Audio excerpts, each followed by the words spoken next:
Tyson and Annabelle.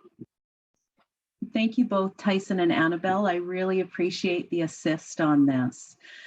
So my name is Leslie Jerry. I work for the City of Medicine Hat in the Community Development Department.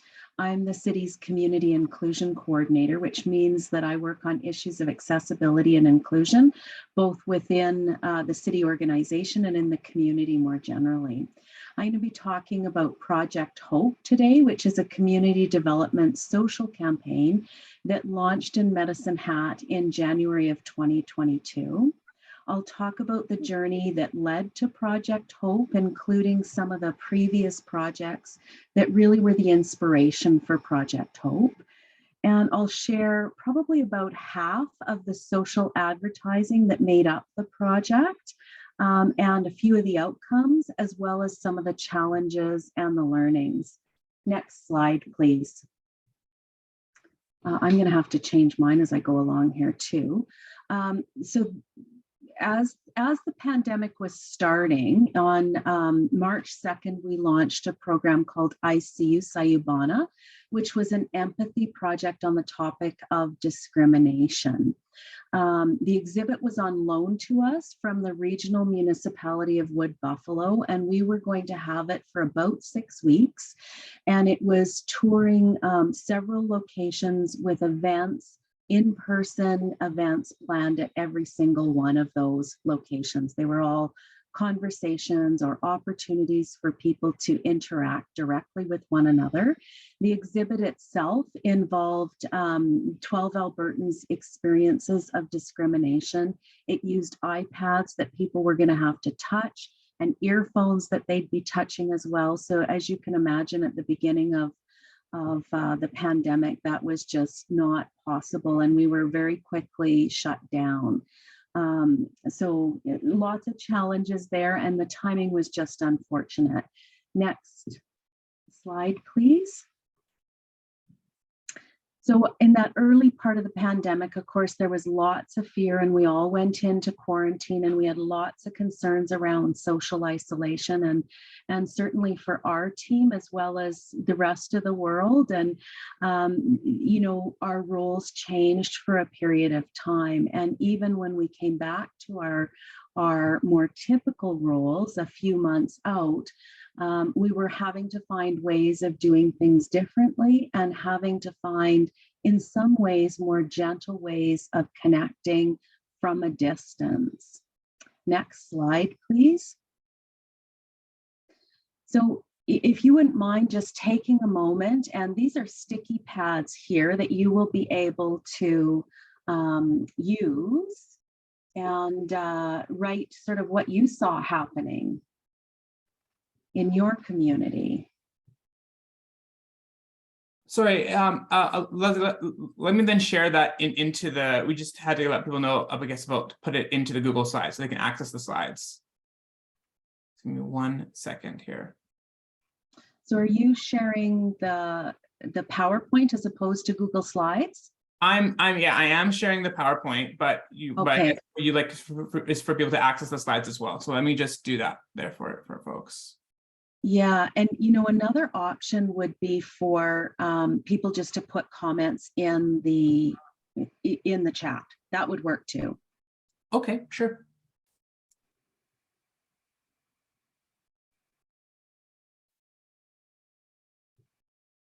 And I'm not seeing the chat. So if someone else is able to kind of read some of those comments out, that would be great. Yeah, I see Pam here says they were seeing an indicator that they were seeing was a rise in domestic violence. That's one of them. Yeah, and our community resource workers like Annabelle, I think, would concur that we were seeing some of those same things in Medicine Hat. Christine says mental health and isolation. Beverly says grief and fear. For myself, I haven't written in the chat, but something that I was seeing in my community was really just like people feeling very like not isolated, but also really quite almost like hesitant and to actually engage with a neighbor in any way. So that was just one thing I was seeing as well. Yeah. We really saw that. I walked every day, and it was really bizarre to be walking and people crossing the street when you were coming. Our streets aren't that crowded in Medicine Hat, so that was really noticeable. So lots of the same things that we're seeing certainly across the province. Let's go to the next slide.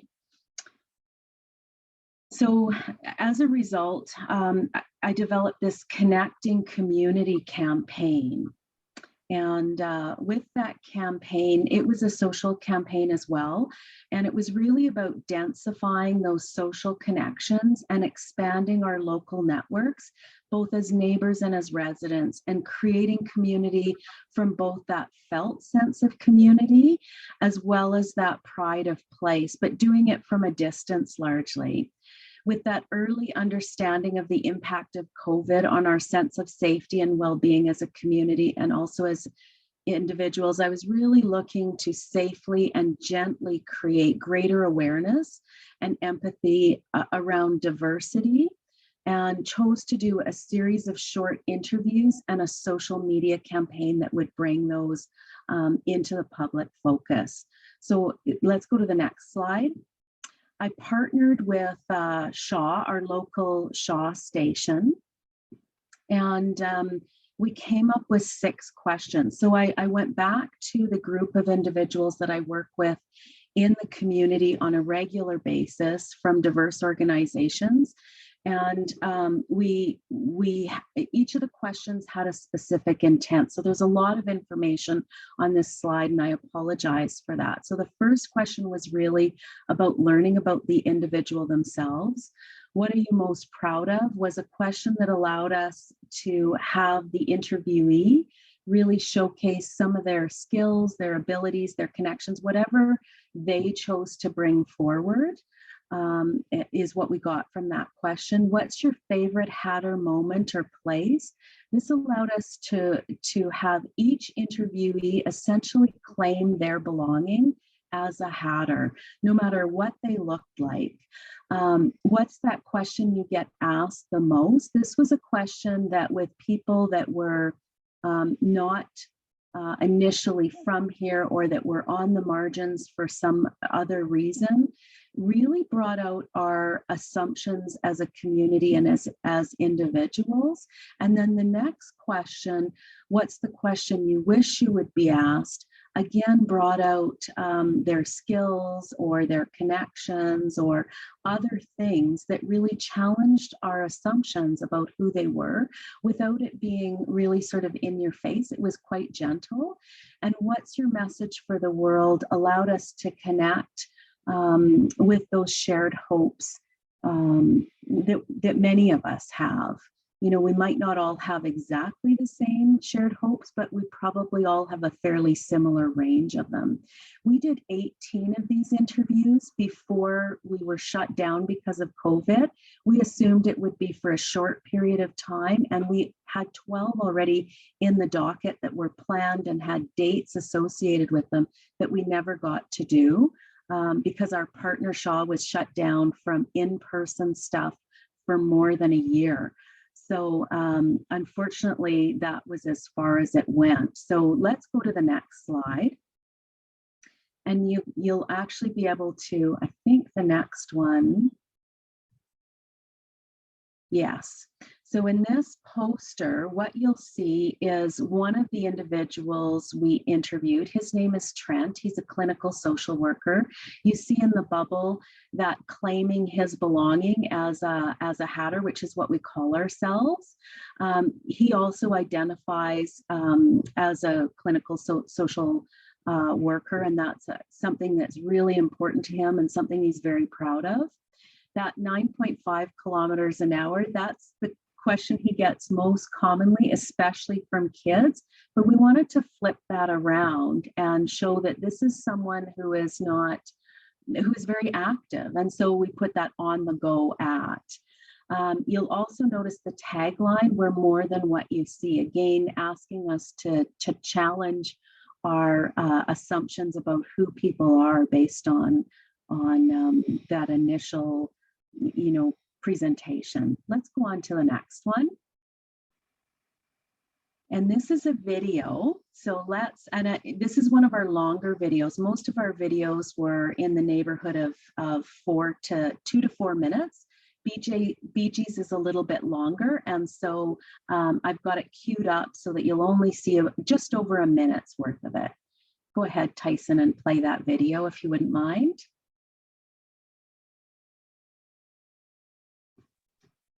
There's no sound, Tyson. Sorry, Ben, that's because I am mute. Thank you. How can we make the world a better place to be? It's probably one of my questions that I'd like to be asked, because life is so quick. It's go, go, go, go, go. We forget about the basics, and a lot of people are suffering out there. And I'm a very sensitive person. I can feel emotions, I can feel people. And I'd say that would be one of the questions, if we could all get together and help each other. That would be the question I'd like to be asked more often. How can we make it a better world? And what's your message to the world? Well, it's very easy. Be kind. Just practice kindness, love, smiling at people. It doesn't cost anything. Because I know, like, when you questioning yourself about making it a better world, it's sometimes you feel lonely, because you know that if you're the only one trying to do something, you feel like it might not go very far. But I know that by me personally trying to practice kindness, I might not change the whole world, but I can change a person world or a person journey. And for me, it's the most important thing. It's kindness and be understanding. So just to share a little bit about BG is my hairdresser, and she's been my hairdresser for probably 20-ish years. And when she talked about wishing that she was asked, how could we make the world a better place? It really was one of those moments where you stop and think, for me anyways.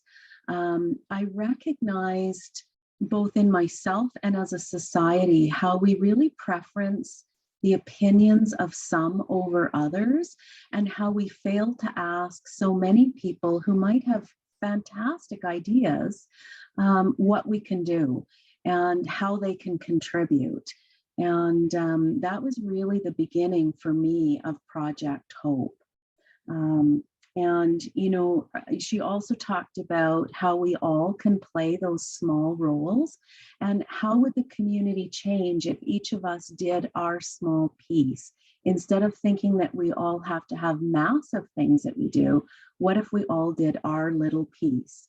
And that was the beginning of Project Hope. So let's go to the next slide. So this is the logo that we eventually came up with, and one of the kids' drawings about hope. And hope, to me, really during this pandemic has felt like such a particularly precious and fluctuating commodity through the pandemic. Let's do a quick activity looking at both the experience of being without hope and the experience of being full of hope. And again, since we're not in slides, let's just do it in the chat. So answer one of these questions, both from the without hope perspective and the full of hope perspective. And if Annabelle and Tyson, you wouldn't mind helping by reading out those chats, that would be great. What does that feel like? Do you trust that others will be there to support you? How much energy do you have? What is your level of motivation? And what is your locus of control? So thinking about it both from the perspective of without hope and full of hope.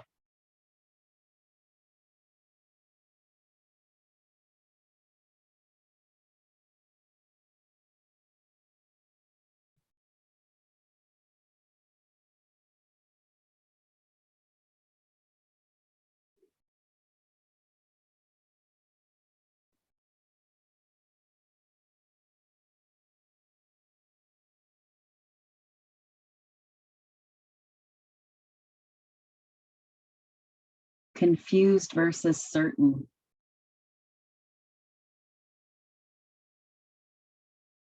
grief and fear, mental health and isolation. What about locus of control? Where is your locus of control when you're without hope? And where is it when you're full of hope?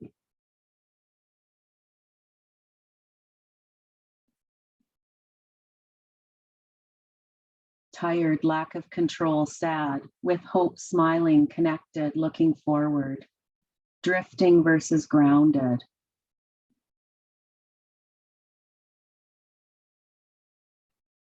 With hope is life affirming. Yeah, I really feel that one too. I also found that certainly for me, when I'm feeling like there is less hope, I feel like things are out of my control. But when I'm feeling full of hope, I feel like I can take on the world.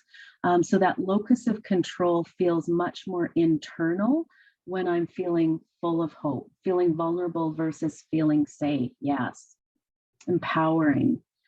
So that perspective of hope really takes us to a very different place, and felt like hope, more relational, really felt like that was something that would be helpful in community to generate more hope. So let's go to the next slide.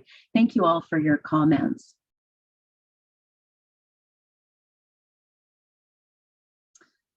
Planning during a pandemic, and I'm sure everyone went through this, where there are lots of challenges of planning at any time, but certainly during a pandemic when we've got all kinds of delays and uncertainty and changing requirements, and even so much has changed with the pandemic around what we do and how we do it. In the spring of 2021, I approached a local principal to explore his interest in his school being involved in an interview project with their students. The principal was interested, but with the pandemic, he asked that it be delayed until September. And it was delayed, and it was delayed, and it was delayed. And we didn't actually get started until November of 2021. I had intended to bring on a media partner and to do the interviews myself in the school, but who was allowed into school and for what purposes was fairly limited. So while I could get into the school for this, it was clear that they were not going to allow a camera crew in. So plans needed to change. And the principal volunteered the vice principal to do all the interviews and all the filming on her iPhone. And as you can imagine, I was a little nervous about this, particularly because I wasn't sure if the principal had spoken to the VP about this. In the end, it was the perfect solution, and the vice principal I was working with, Laura Gale, was the ideal partner for Project Hope. Let's go to the next slide. One of the things we did first was we had to look at defining what is hope. And the reason we needed to define that in part was because we were at a time in the year when we were getting quite close to Christmas, and we're talking about elementary school as young as kindergarten, and we didn't want them to confuse hope with their Christmas wish lists. And so how we defined it was to talk about it as the ability to imagine a positive future and the willingness to take action to achieving it.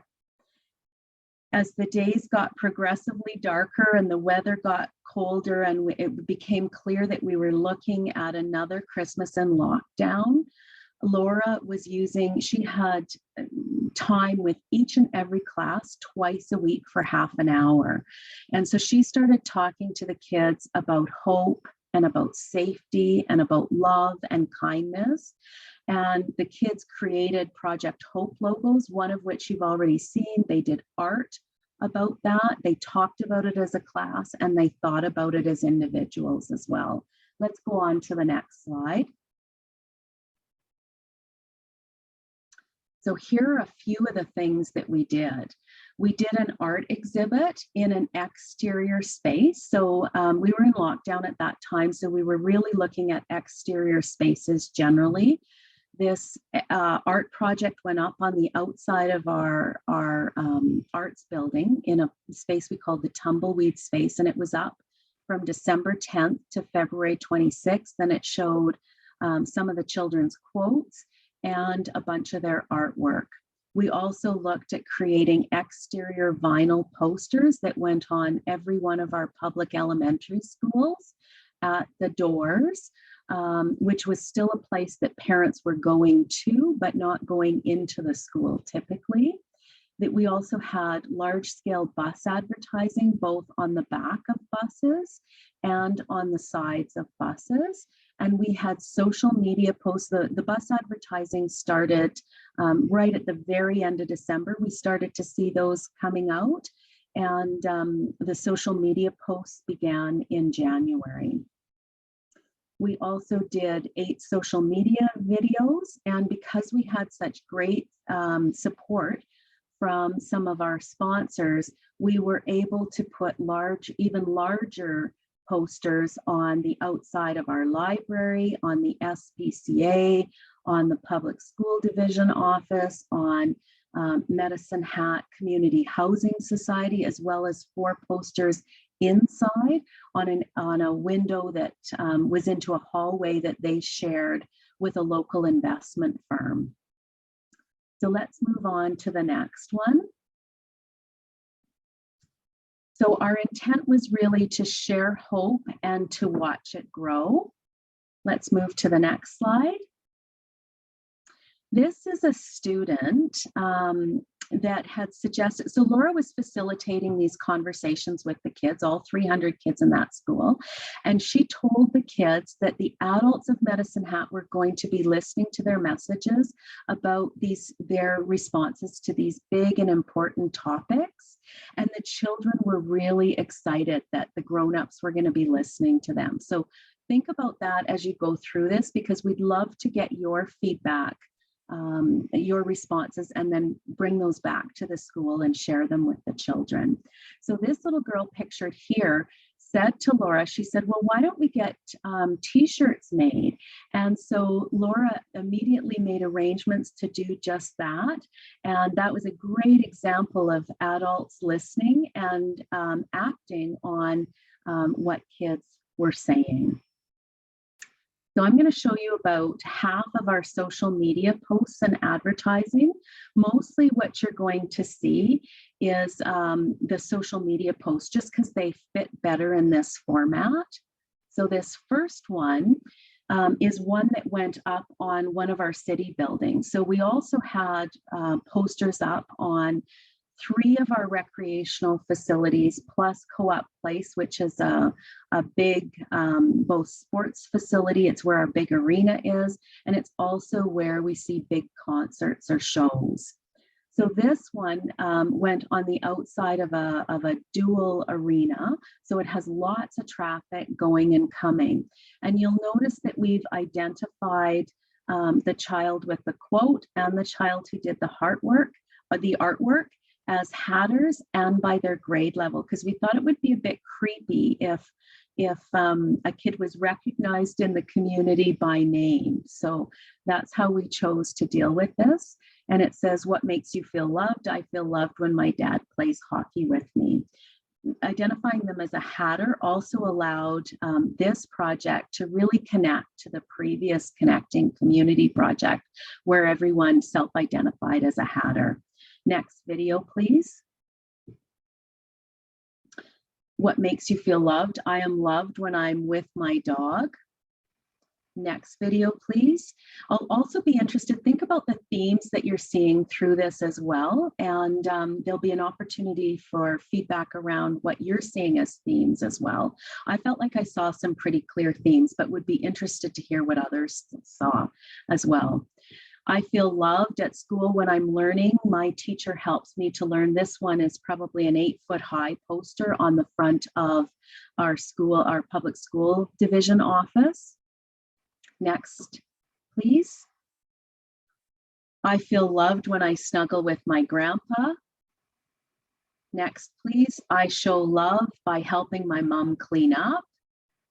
Next, please. This is one of our videos. So we did, as I mentioned, 8 of these videos. They're all under a minute long. Some of the videos are a little bit hard to hear, so we've got closed captioning in them as well. Some of the kids' voices are pretty quiet because they're pretty little. Go ahead and play the video.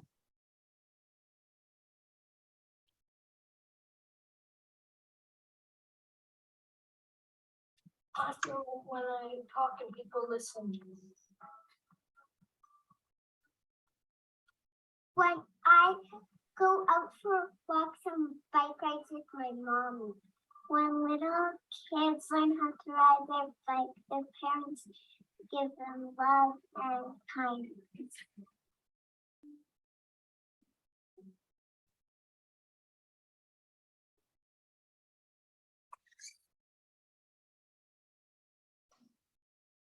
So you probably noticed the question at the end. Our hope was that it would be get the viewing public thinking about how they might answer the same question and hopefully taking action to do just that. Let's go to the next slide, please. I feel safe when I'm snuggled up and building Lego. And the next one. I feel safe at home when I'm with my dad and my brother is there with me too. We were able to pair this one with a picture that one of the children had drawn that had a family around a table. Next one. I feel safe when I get a hug from my mom and dad. Next picture, please. I feel safe when I hug my stuffy. Next one, when someone falls, I can help them back up. This one is around kindness. Let's go to the next one. I say kind words. And the next one, how can you show kindness? I could help someone cross the street or hold the door for someone. My kindness can make others happy. And the next one, I could say hi to people. Oh, I've got to change this so I can see the rest of it. And that might make them smile. And the next one, I could give someone a compliment to brighten their day. We also did a large scale bulletin board on the Trans-Canada Highway. And this young lady has another message on that bulletin board. Next one, please. And here's another one of our videos.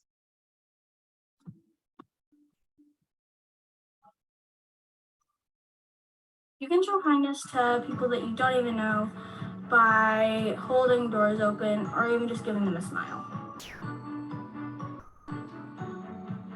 I can show kindness to my teammates by helping them and passing to them when we're in a game. By saying, like, if you are going on the side, you could say they could go first. And that's another one of the potential logos that the children drew for us. And the next slide, please.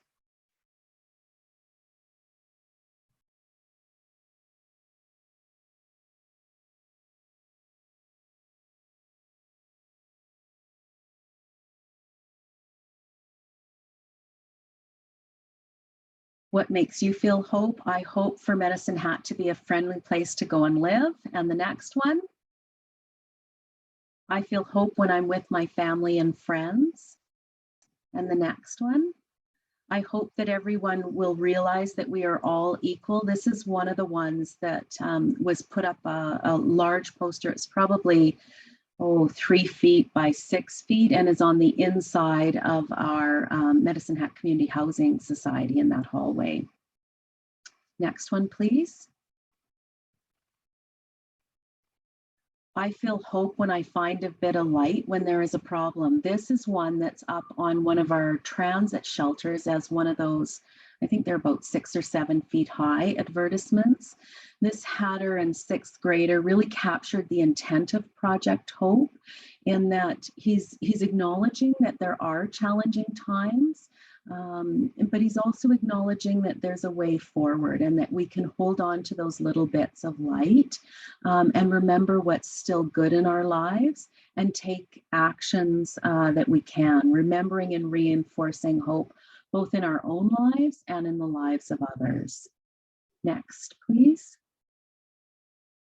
This is more of the artwork. A lot of the kids talked about bike riding. I don't know if you experienced this in your communities, but we certainly did in Medicine Hat, where suddenly everybody was looking for a bike and families were out bike riding and walking and spending much more time together throughout the pandemic. The picture on the right is up on the front door of a Medicine Hat Community Housing Society, and it shows a heart on a house and someone walking their dog. Dogs were also in short supply because so many people wanted puppies or dogs during the pandemic. Next, please. Themes. If you wouldn't mind sharing some of the themes that you were seeing, I'd love to hear what you see in terms of the themes.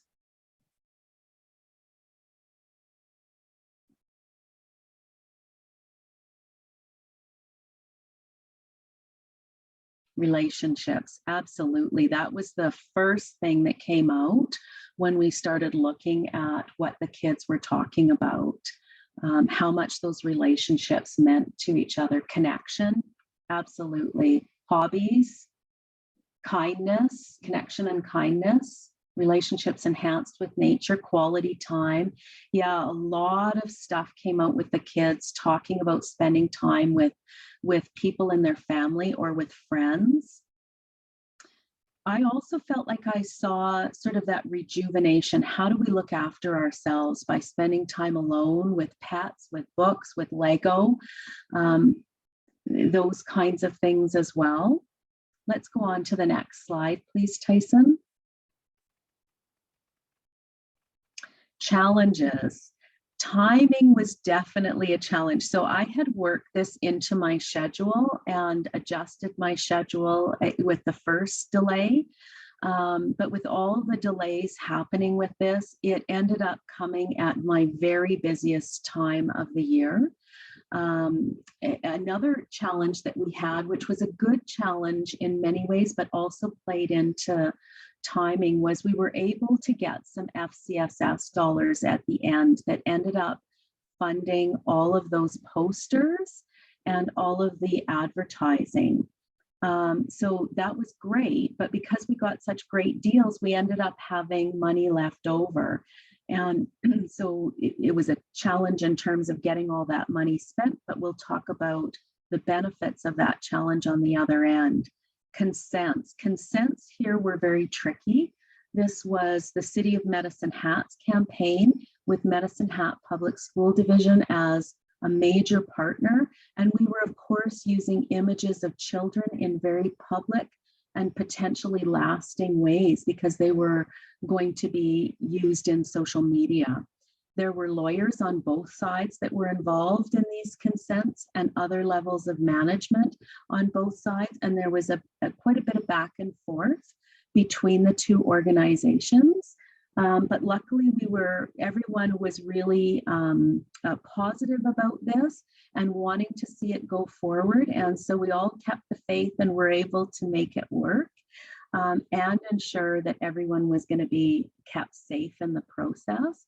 Laura Gale, the VP that I was working with, was just phenomenal in working with the parents at her school to ensure that the consents were truly informed, were signed and returned. And this was a huge job. So again, just absolute kudos to Laura Gale on that.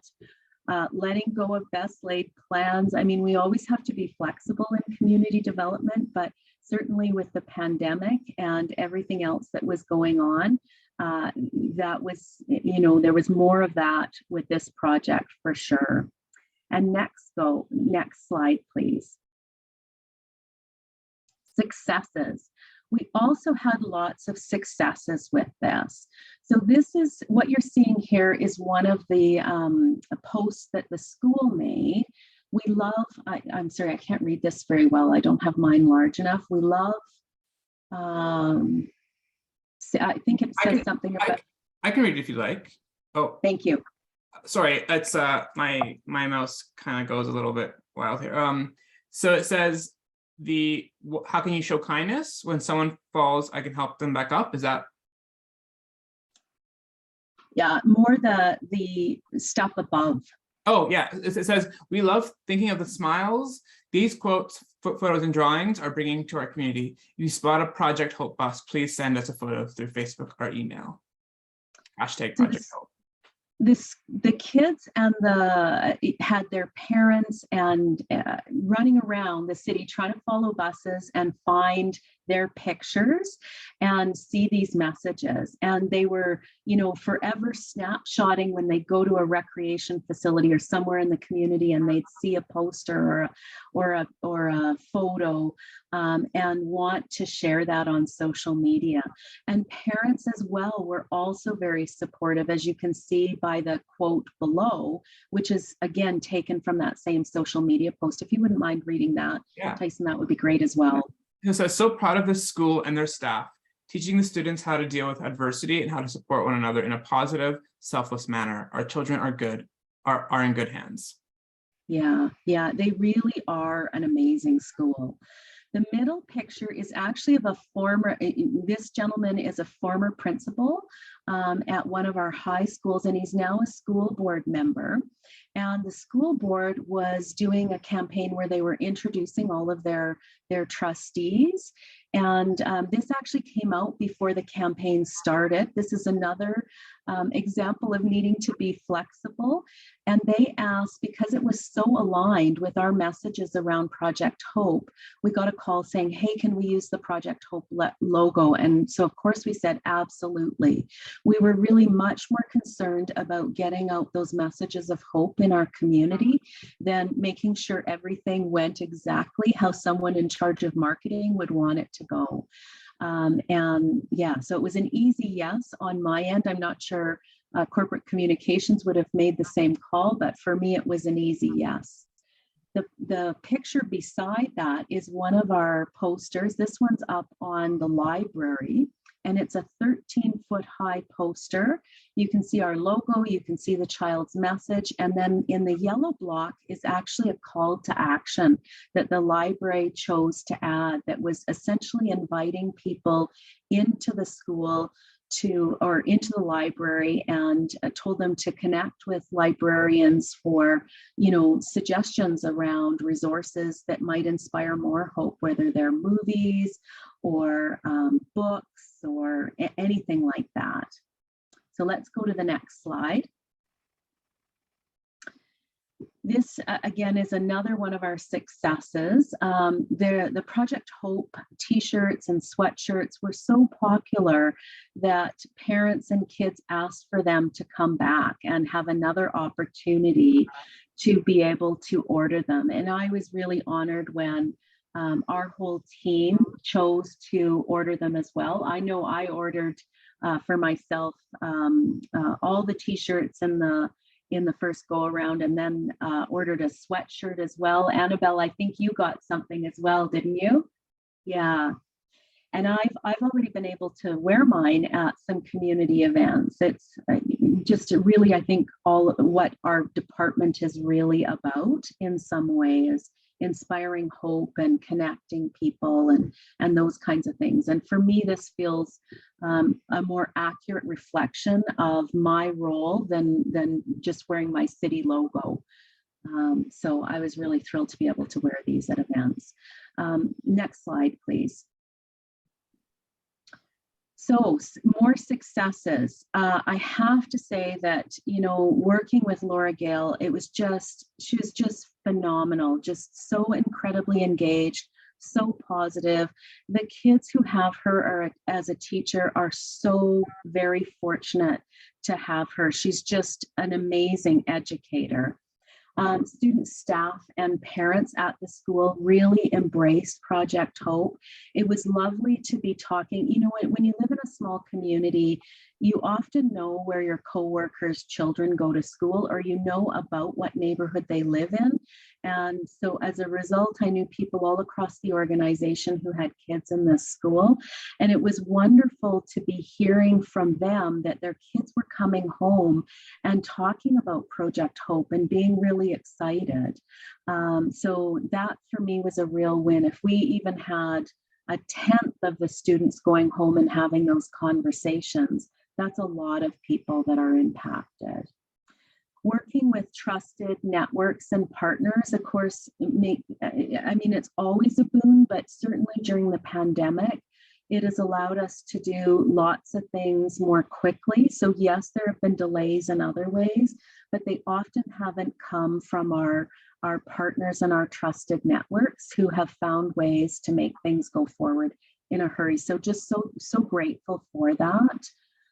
Potential funders were excited and wanted to support. I had several calls from the media around this. I had calls from funders or from large corporations in Medicine Hat saying, we're really excited about this and would love to be part of it. I shared that we had posters go up on many of our recreation facilities and other community groups. We were also able to use the funds that we had remaining to fund some other projects. So one of my colleagues who's in another session, we were able to substantially help with a kindness fence that she was doing.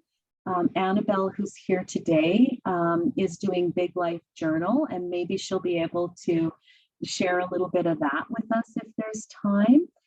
We had a Hope for Nature project, which we funded at Police Point Interpretive Center, which is currently in process, where families or individuals can go down and decorate a wooden butterfly that is then and put their message for Hope for Nature onto that. And those butterflies are then being added to a trail so that as a community, we can walk through that trail and see other people's hopes for nature.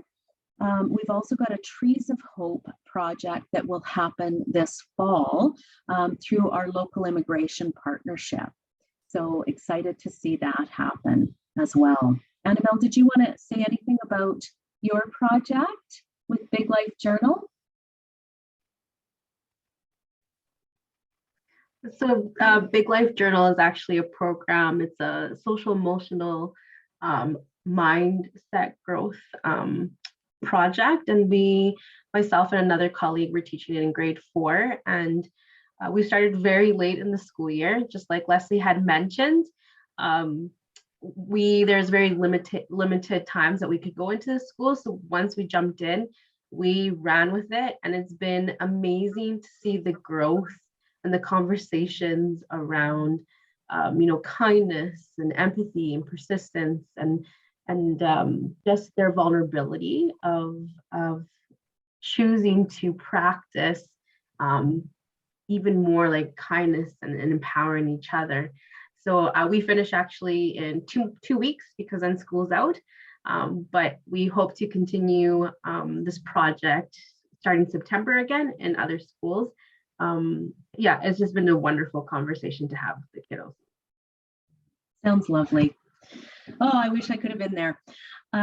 These shifting the narrative. Like, we've spent so much time during COVID talking about fear, talking about mental health, talking about isolation, and those are all important conversations. But I think in many ways we've forgotten to talk about all the good things. So that's been one of the things that's been really lovely about Project Hope and these other projects, is it's allowed us to have conversations together about those good things. So let's go to the next slide.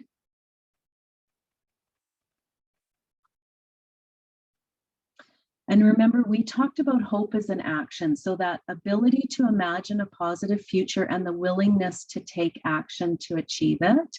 And let's go to the next slide. Again, this was our last social media post. We heard from the kids, now let's hear from you. Remember, we asked, or Laura was telling her kids that the adults were going to be listening to their messages. So it would be so great If you have any messages that you would like to share with the kids, let's go to the next slide, about how their messages impacted you, and if there are any actions that you feel inspired to take as a result of their messages.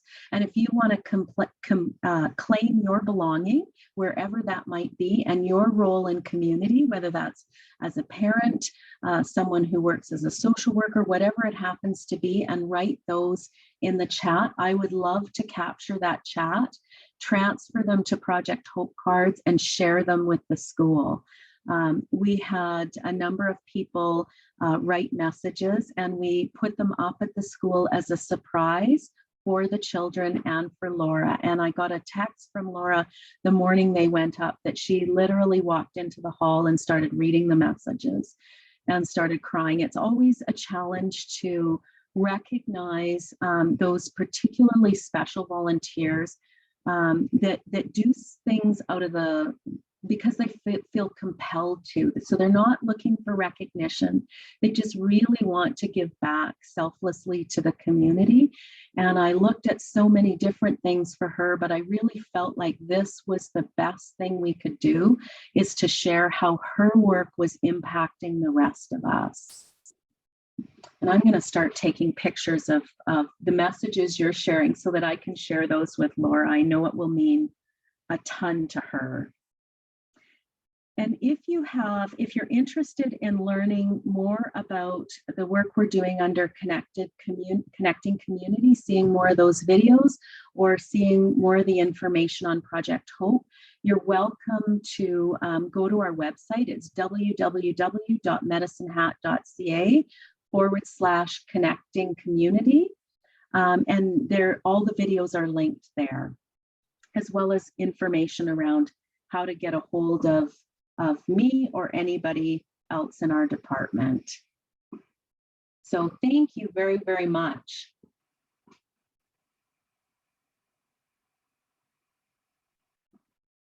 Are there any questions?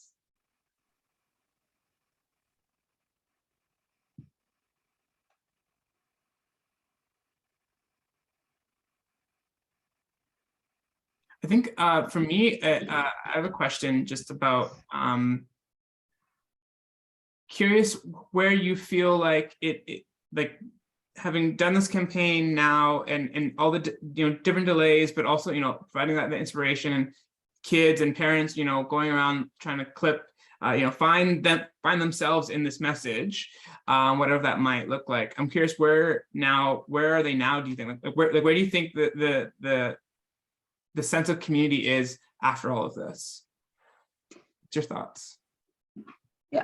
Certainly from the school's perspective, this became something that they were talking about at the school all the time. Again, I wasn't in the school, and in a typical year when we weren't dealing with shutdowns and that, I would have been able to see more of it directly.